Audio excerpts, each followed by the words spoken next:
Hi, welcome to Take a Break, Take a Breath for Monday, October 25th. I'm Rick Boyer, the pastor of Prospect Presbyterian Church, and Take a Break, Take a Breath is an invitation for you to pause in your day, to just sit and breathe and settle yourself into the presence of God who made you and loves you and calls you by name. Each Take a Break, Take a Breath session, I comment on a different passage of Scripture, and today it's Romans 7:13 to 20 as we work our way through the book of Romans. This particular passage has a lot of challenges in reading it. Paul uses the word flesh, but he doesn't mean physical flesh. He means to be part of the way of Adam and the way that leads to death and the way of sin. And when he says spirit, he doesn't mean the spirit as we think of spirit non-physical, but he means the way that leads to life and the way of God. And so he's contrasting those two. And when he talks about when the good I would do, I cannot, and the good I intend to do, I don't do, and the things I don't want to do, I do. When he says he's talking there communally for the whole people of God. And it's a very challenging text for that reason to read. In addition, many people have many different views of it. The commentator that I've been using for this says that verse 13, which is often just seen as a bridge, really should be at the head of this passage because it asks the second question in a series of three. And so I want to read verse 13 as the verse for us today. Did what is good, and the what there is the Torah, the law, then bring death to me? By no means. It was sin working death in me through what is good, in order that sin might be shown to be sin, and through the commandment might become sinful beyond measure. The argument Paul is making here is that the Torah, the law, is good in spite of what we sometimes hear in common understanding that the Old Testament is bad and that the commandments are the old way. Paul's not making that argument at all. He's saying he's saying the law, the Torah, is good, and that it is a way of showing us just how much we need God's superabundant grace, just how much we need God's love and forgiveness. And so we come to know and understand more fully the realities of our lives and to see just how much we need God in our lives. So if you haven't already done so, I invite you to go to a quiet place in your house. And if the room has a door, to settle in, to go and close that door and settle into a comfortable chair. And then to close your eyes and feel the support of that chair. Feel it under the backs of your legs and feel it on your back. And if it has arms, feel the support of the arms under your arms. Feel the floor under your feet. Pay attention to the room as you know the room, even with your eyes closed. What are the colors in that room? Are there particular objects that are special to you in that room? What's the temperature like in that room? How about the lighting? Then pay attention to your breathing. Take a deep breath in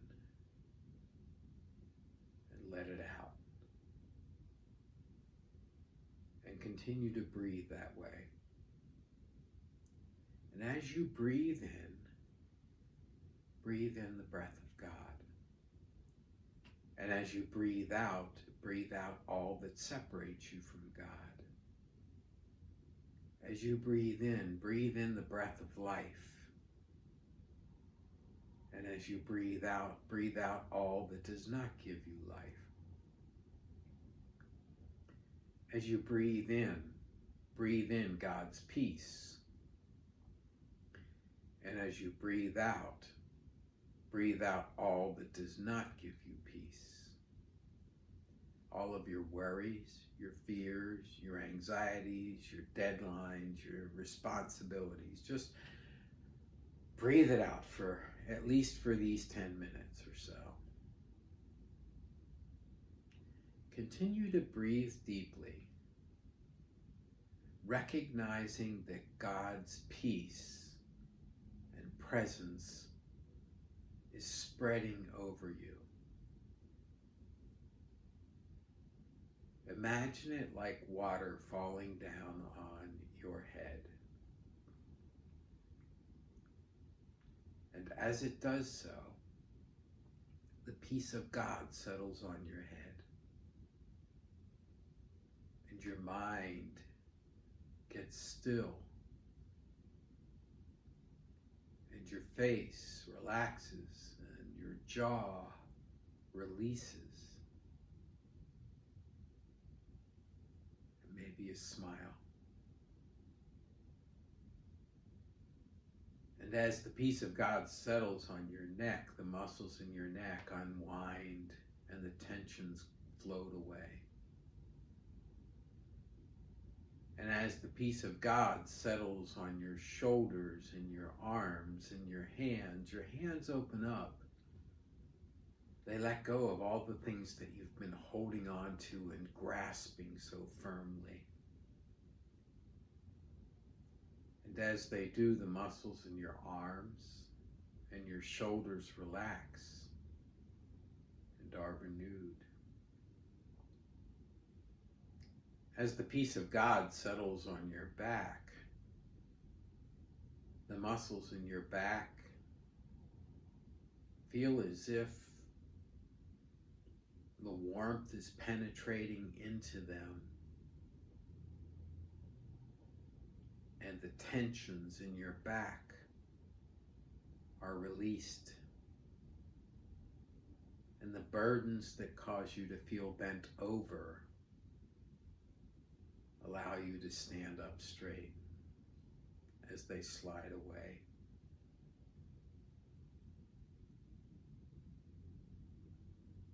As the peace of God settles on your chest, your heart rate remains deep and steady, and your breathing is deep. Your breathing and your heart rate are calm and peaceful and resting.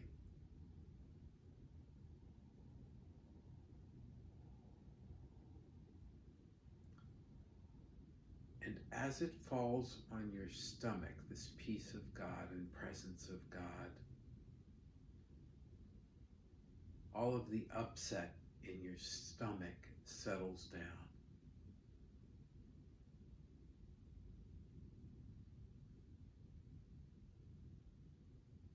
As it settles on your legs, your thighs and your calves and your feet,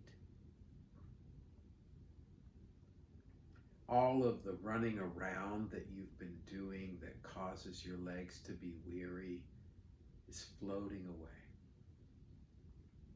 And the weariness goes, and the muscles are renewed. The peace of God is entering all of the muscles of your body, all of the cells of your body, every part of who you are, bringing you calm and peace.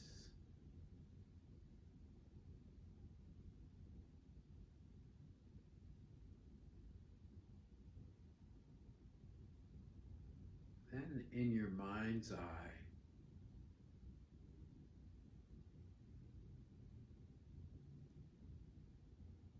go to a place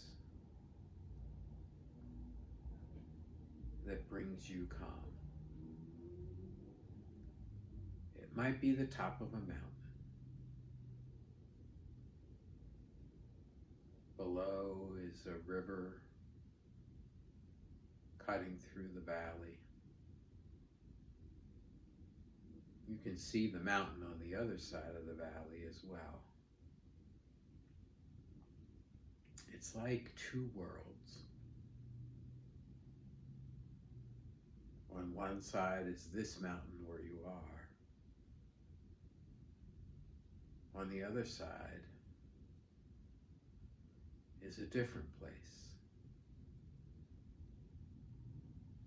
You long to cross this river, to get to the other side, for you know that things are better on the other side. But you can't seem to get there. It's this division inside of us between the good we know and the things we do.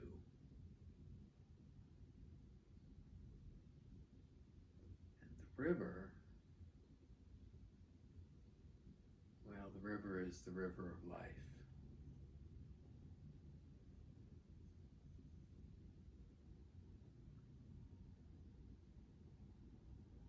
As you sit there looking across to the other side, thinking about all of the things that divide us inside of us as individuals and in our families and in our world, in our country, I invite you to pray for, to be in conversation with God about the work of reconciliation. God's grace is greater than any divide. God's love for us is greater than any hatred that's in the world. I'll be quiet while you talk with God for a couple of moments.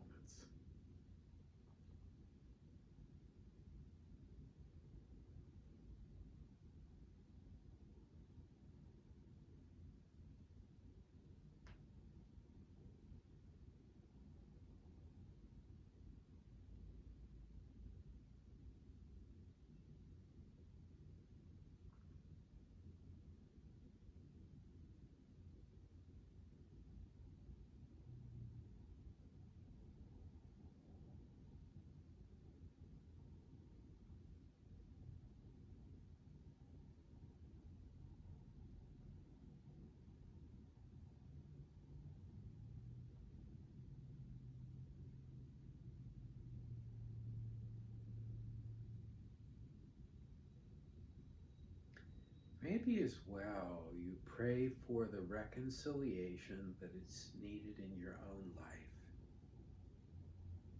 To be reconciled to the good person that God created you to be.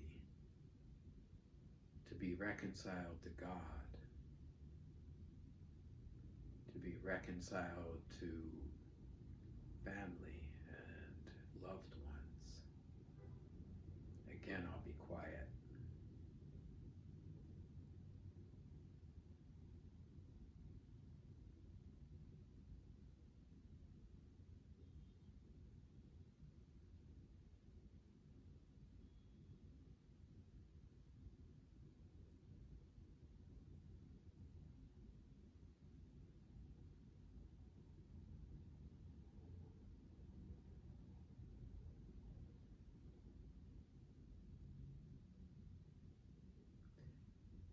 And then the time comes for the prayer to end, for the conversation to end, and so you bring it to an end in whatever way is appropriate.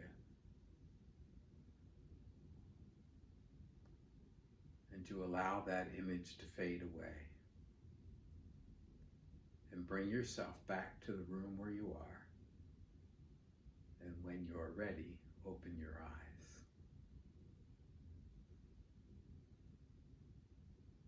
Well, that's Take a Break, Take a Breath for Monday, October 25th.